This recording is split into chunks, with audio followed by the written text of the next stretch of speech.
most part, Israel's Iron Dome defence system is holding. Despite reports defensive missiles in the country are running low. Some hypersonic Iranian missiles are getting through, though.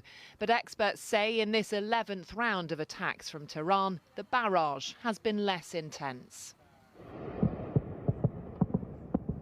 Footage appears to show Iran's air defence system also in action against Israeli bombardment. Tel Aviv says it targeted Iranian centrifuge and weapons factories overnight. The deliberate targeting of Iran's nuclear facilities not only constitutes a grave violation of international law and UN Charter, but also risks exposition of all people in our neighborhood to possible hazardous leak.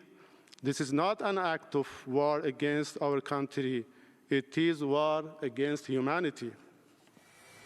After his early departure from the G7 in Canada, US President Donald Trump is now demanding Iran's unconditional surrender, warning its supreme leader Ayatollah Khamenei, although he won't be killed for now, he is an easy target. More than 50 IDF fighter jets took part in strikes on Iran last night. Trump says he's considering America's military options in this conflict. Israel's staunchest ally says his patience with Iran is wearing thin. Tehran responding that US strikes on its territory will have serious, irreparable consequences.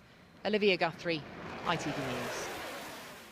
Let's get the latest from our international editor, Emma Murphy, who is in northern Iraq, which neighbours Iran. Emma, the stakes are so very high. What is the feeling in the region? Well, people here are incredibly anxious about what will come in the hours and days ahead and what that means for their short, medium and long-term futures.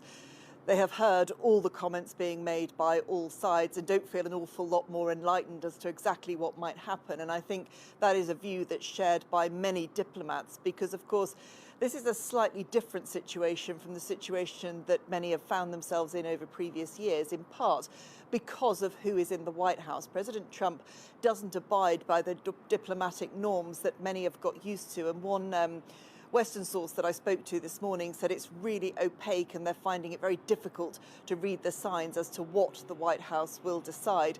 In terms of Iran, they've been very clear. They will neither have war nor peace imposed upon them. They will not surrender, and should the US get involved, Ayatollah Khamenei says that there will be all-out war, with the threat that the first attack will come on places like this here in Iraq, where there are US bases, and also then potentially